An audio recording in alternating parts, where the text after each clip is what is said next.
Insect pest भी attack करेगा, बीमारियां भी उसको ज़्यादा आती। ये डायरेक्टली कोरिलेटेड है। अब ये कहते हैं कि सालो इस पानी से इसका आपस में क्या है, इनकी हेल्थ का, हाँ यस, इसके हेल्थ का डायरेक्ट इम्पेक्ट आ रहा है। तो इसको आपको इंश्योर करना है हर चीज़ में। आप करीब मैं 5,000 लीटर पानी देती हूँ, 5,000 लीटर पानी गया कहाँ, सब जगह जा रहा है क्या बराबर, यूनिफॉर्म, क्योंकि आपका प्रेशर बराबर है क्या सिस्टम में, तभी आप कह सकते हो ना कि हाँ बराबर जा रहा है। नहीं तो क्या होता है, आप पोली हाउस में भी देखेंगे आप, एक साइड में अच्छा प्लांट चल रहा है, एक साइड में थोड़ा सा छोटा हो रखा है, ऐसे होता ना।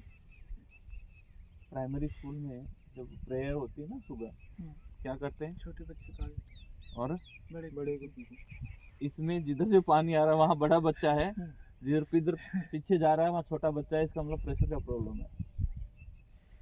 अगर ऐसा आपके कहीं सिस्टम में दिख रहा है ना, तो समझ लेना ये प्रेशर का प्रॉब्लम है और किसी का प्रॉब्लम नहीं है।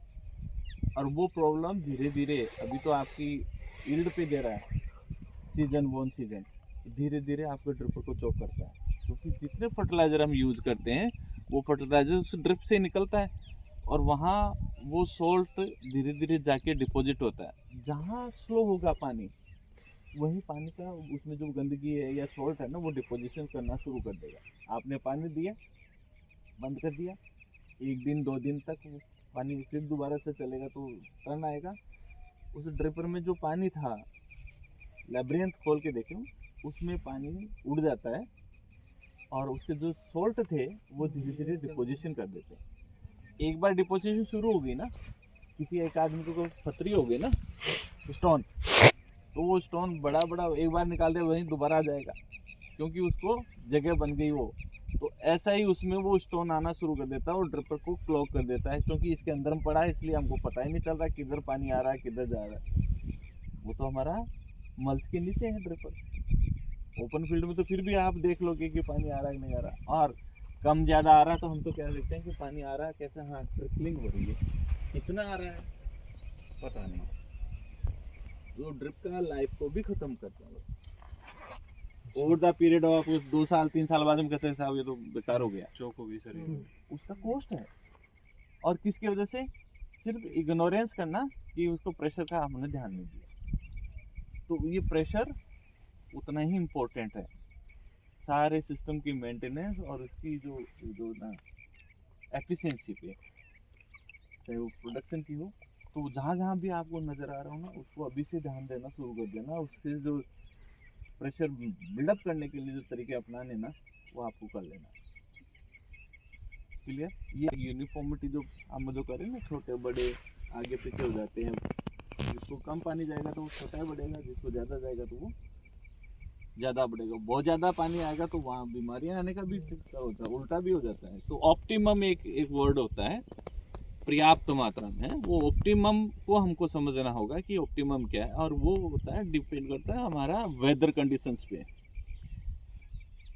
गर्मियों में ज़्यादा खाना खा लोगे तो क्या स्थिति होगी,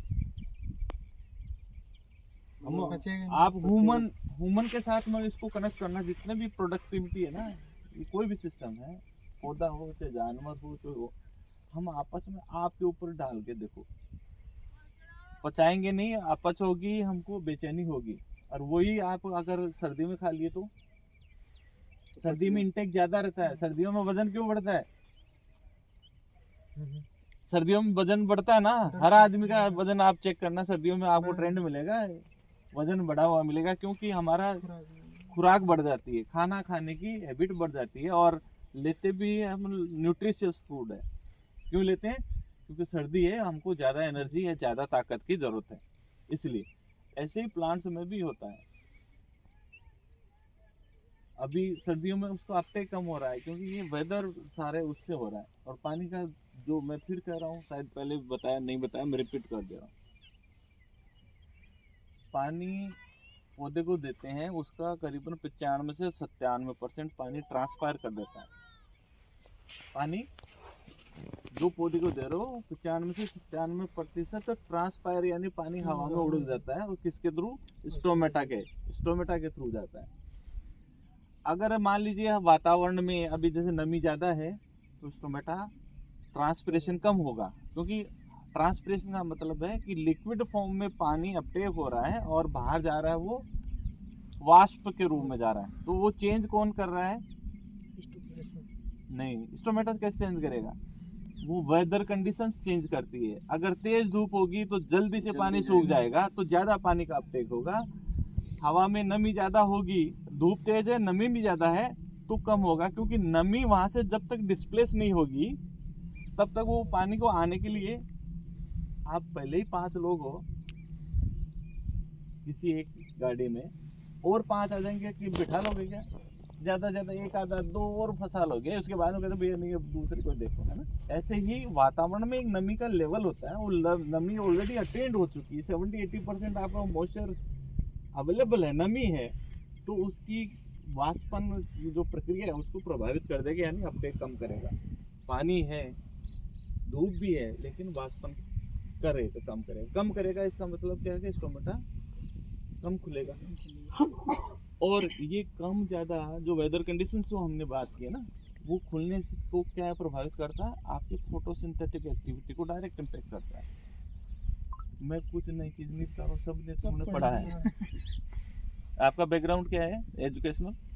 डिप्लोमा किया है, एग्री डिप्लोमा ना। तो ये हमारे जो प्राइमरी और अपर प्राइमरी एजुकेशन है उसमें ये सब पढ़ लेते बच्चा, पौधा भोजन बनाता है। 12th तक ही आ जाता है तो बायोलॉजी में पौधा भोजन बनाता है। आप हमने कभी ये नहीं देखा कि ये जो एक्सचेंज जो भोजन बनाता है, तो उस स्टोमेटा में हमने कहा था कि पानी तो उड़ जाता है, तो पानी का क्या रोल रहा है? सिर्फ स्टोमेटा को ओपन रखना। और स्टोमेटा ओपन रहा तो जो गैसियस एक्सचेंज होता है आपका, हमने कहा एक CO2 कार्बन डाइऑक्साइड हमारा एक अभिन्न अंग है पौधे के प्रकाश संश्लेषण की प्रक्रिया में। सबने पढ़ा है क्या क्या है?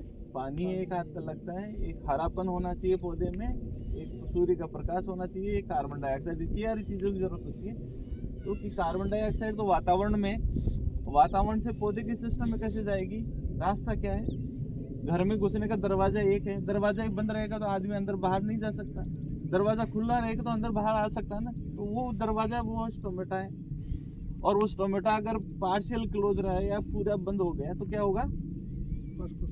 वो एक्सचेंज नहीं होगा, CO2 नहीं जाएगी, कम जाएगी, तो खाना भी कम ही बनेगा। खाना कम बनेगा तो पत्तियां या उसके जो ब्रांचेज या उसके जो फ्रूट्स हैं वो भी थोड़े होंगे या कम आएंगे। अब इसको ट्रिगर कौन करता है स्टोमेटा को? पानी की अवेलेबिलिटी। पानी कहाँ से आता है? इसको बहुत ध्यान से सुनना। जड़ से।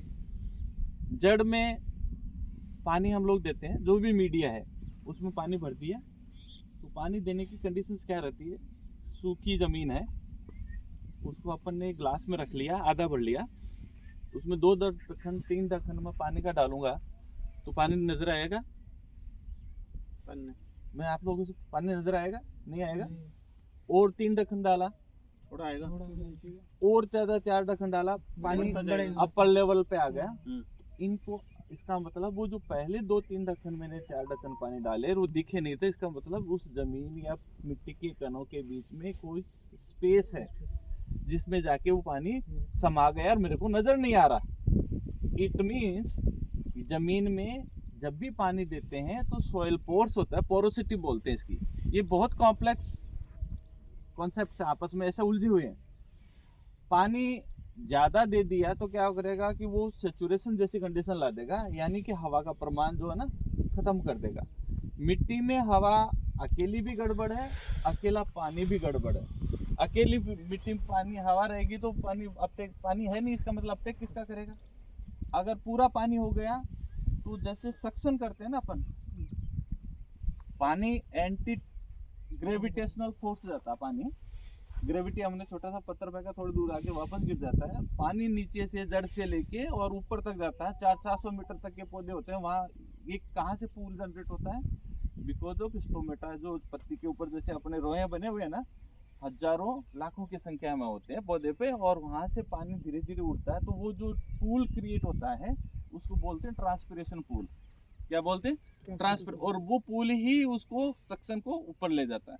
अगर नीचे जमीन में मॉइस्चर होगी ज्यादा, जैसे खेतों में आपने देखा होगा कि बारिश के दिनों में किसी खेत में पानी इकट्ठा हो जाता है, और 2-4-5 दिन के लिए पानी अगर इकट्ठा हो गया है उस खेत के कोने में, तो वहाँ के पौधों का क्या हाल होता है? पीले पड़ जाते हैं? पीले पड़ जाते क्यों? शोषण पानी उड़ नहीं रहा है सर, पानी ले नहीं पानी रहे पौधे ही नहीं ले रहा है सर, ज्यादा उड़ रहा है, ऊपर उड़ रहा है, नीचे से मिल नहीं रहा है। आपको एक दूसरा एग्जांपल देता हूँ। अक्सर मैं मेरे ट्रेनिंग प्रोग्राम में देता हूँ। कभी आप हॉस्पिटल गए, हॉस्पिटल में हम लोग किसी मरीज को देखने जाते हैं तो उसके यहाँ एक कैनोला लगा के और सैलिन चढ़ाते हैं। सैलिन चढ़ाने नर्सिंग स्टाफ क्या करता है, बोतल में उसको बोतल में उस पाइप को लगाता है, पाइप लगा के उसमें से ऊपर नीचे बटन वाला है, उससे करके उसकी एयर निकालता है, एयर निकाल के कैनोला में लगाता है। कैनोला लगाने के बाद का वाला क्या सीन आता है? एयर निकालने के लिए। क्यों? इसमें मतलब बीच में गैप ना हो, जो अंदर जाता मैंने है। गैप नहीं आता, ऊपर से सांस लेगा तब नीचे जाएगा। इसका मतलब वो वैक्यूम ब्रेक कर रहा है। वैक्यूम ब्रेक करने के लिए, क्योंकि उसमें से जो पानी निकलेगा उसकी जगह कोई तो आके लेना चाहिए और वो एयर चाहिए। वो एयर कहाँ से आएगी? उसने छेद बना दिया ताकि उसके माध्यम से वो पानी को जहाँ से जैसे निकलता है उसकी जगह वो एयर चली जाएगी, तो वैक्यूम ब्रेक नहीं करता, आसानी से वो चलाता है। ऐसे ही पौधे जब प्लांट पानी अपटेक करते हैं, एंटी ट्रांसपिरेशन जाएंगे तो आसपास में वो हवा चाहिए, हवा चाहिए जड़ों में। इस अवस्था को हम बोलते हैं फील्ड कैपेसिटी। क्या बोलते हैं? Field capacity. जो एक प्रॉपर टर्म है ना, फील्ड कैपेसिटी। इसका मतलब है जमीन के अंदर में दो प्रकार के पोर्स होते हैं, एक बड़े और एक छोटे, माइक्रोपोर एंड मैक्रोपोर। मैक्रोपोर्स में हमेशा एयर रहती है और माइक्रोपोर्स में हमेशा वाटर रहता है, और उस अवस्था को ही